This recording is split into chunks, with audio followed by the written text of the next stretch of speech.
Mis amados amigos y hermanos, quiera nuestro bendito y amoroso Salvador dejar caer sobre nosotros como gotas de lluvias refrescantes en medio del árido desierto sus más ricas bendiciones. Agradecemos al Señor y a ustedes por la gentileza de permitirnos compartirles estos breves minutos de saludable alimento para el alma, rica nutrición para la mente y fresco refrigerio para el espíritu. Y ahora, palabras de sabiduría. Leamos Hechos 9, 15 y 16. El Señor le dijo: ve, porque instrumento escogido me es este para llevar mi nombre en presencia de los gentiles y de reyes y de los hijos de Israel, porque yo le mostraré cuánto le es necesario padecer por mi nombre. Mis amados hermanos y amigos, en el día de hoy damos reinicio a nuestra serie de reflexiones basadas en el libro de los Hechos de los Apóstoles. Habíamos tomado un receso por algunos meses en el capítulo 9, así que continuamos ahí en el verso 17, donde habíamos quedado. A través de todas las dispensaciones, Dios escoge soberanamente en su pueblo a las personas que Él desea para cumplir sus propósitos, llevar a cabo determinadas misiones y manifestar su gloria. Sin embargo, en la mayoría de sus escogencias, los elegidos son los más obedientes, los más sumisos, los más dispuestos para que Él le use, los más fieles a sus propósitos. Si alguno de los llamados no posee estas condiciones o cualidades, Él lo transforma y se las otorga. En el capítulo 9 de los Hechos del Espíritu Santo, a través de los apóstoles, vemos cumplirse esta gran realidad en los dos protagonistas del capítulo hasta el verso 31. Vemos aquí, en este capítulo 9,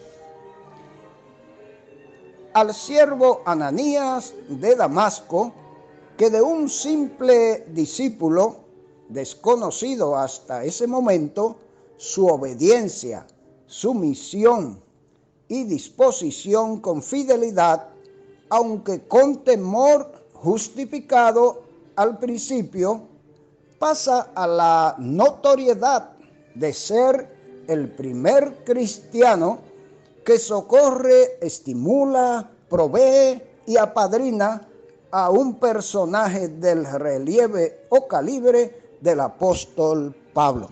En total contraste con el discípulo Ananías está Saulo de Tarso, de quien las manos milagrosas y transformadoras del poder divino hacen del más grande enemigo y asolador de la Iglesia de Cristo su mayor defensor, arquitecto, impulsor y padre espiritual. Y para edificarnos más acerca de la transformación de este extraordinario hombre de Dios, escuchemos los nutritivos comentarios de Matthew Henry, traducidos y adaptados al castellano por don Francisco Lacueva, hoy con el tema la conversión de Saulo de Tarso en el apóstol Pablo, parte 5, Hechos 9 del 17 al 22. Ananías cumple la misión que se le ha encomendado por el Señor, pues ya no tiene nada que objetar. Lleva a Saulo el mensaje que se le ha comunicado. Entró en la casa y le impuso las manos. Saulo había venido para poner encima de los discípulos de Damasco unas manos llenas de violencia, pero ahora un discípulo le pone encima a él unas manos llenas de gracia, amor y curación. Le llama hermano. Su disposición a reconocerle como hermano insinuaba que Dios estaba presto a tenerle por hijo. Con la imposición de manos, Ananías se identificaba con el que horas antes venía como su perseguidor. Le declara la comisión que el Señor le ha encomendado. El Señor Jesús, que se le apareció en el camino por donde venías, me ha enviado. La mano que hiere cura también. Su luz te dejó ciego, viene a decirle, pero Él me ha enviado para que recobres la vista.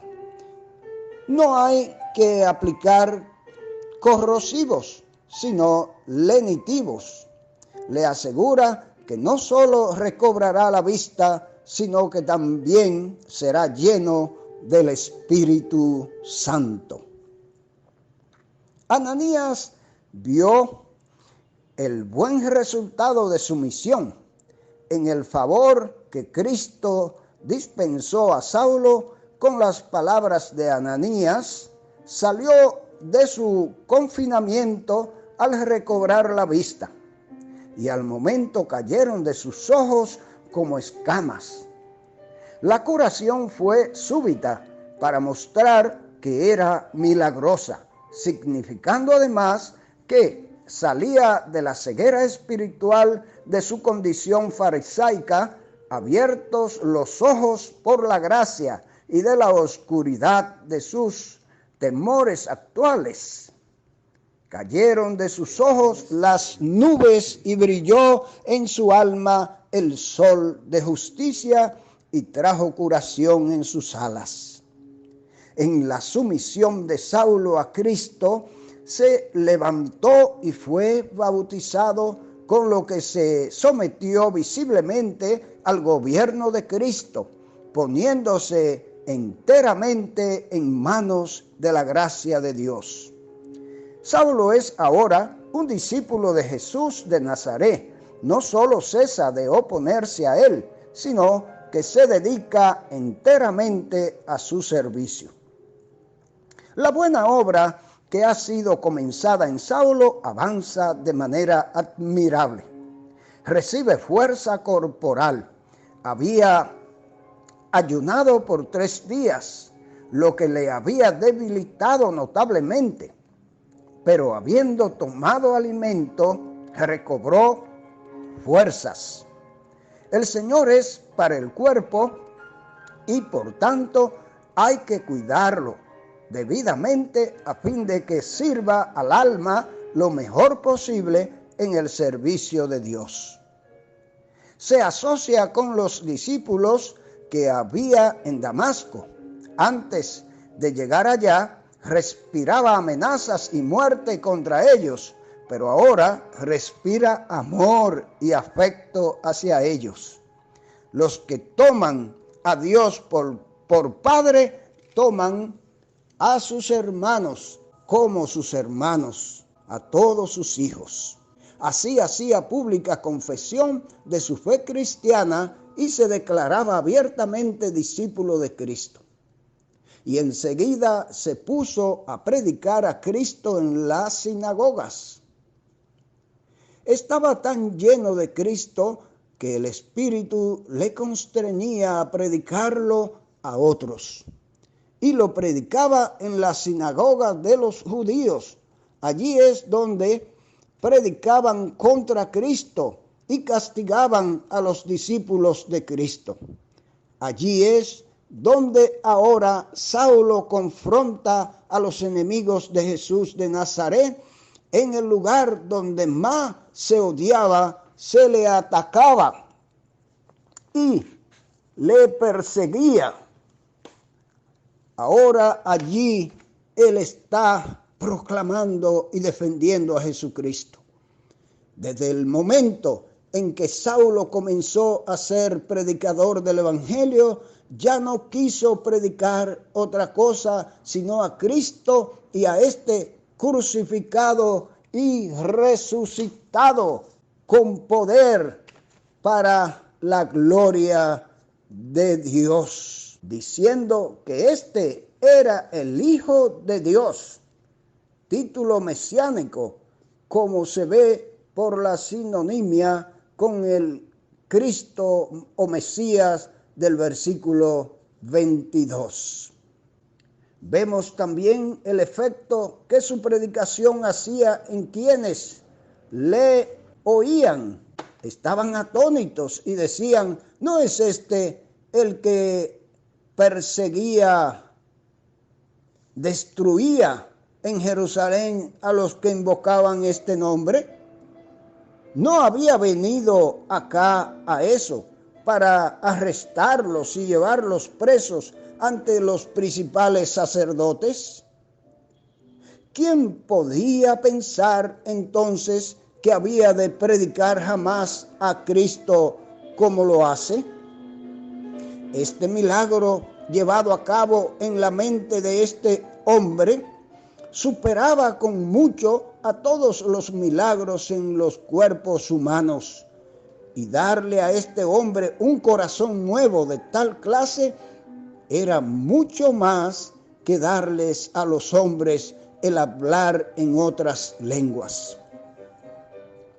Conforme se familiarizaba más y más con el Evangelio de Cristo, Saulo mucho más se llenaba de poder y confundía a los judíos que moraban en Damasco. Se volvía más valiente y resuelto en la defensa del Evangelio, sin temor a las sospechas de muchos cristianos que tardarían en convencerse de que era un convertido sincero, ni a las amenazas de los judíos inconversos que le tenían por un renegado, más furioso todavía por cuanto Saulo era un polemista de primer orden.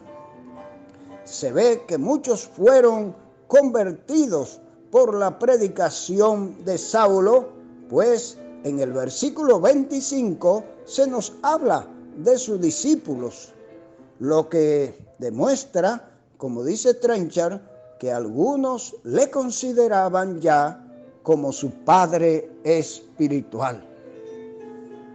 Que el Señor haga prosperar su palabra en medio nuestro.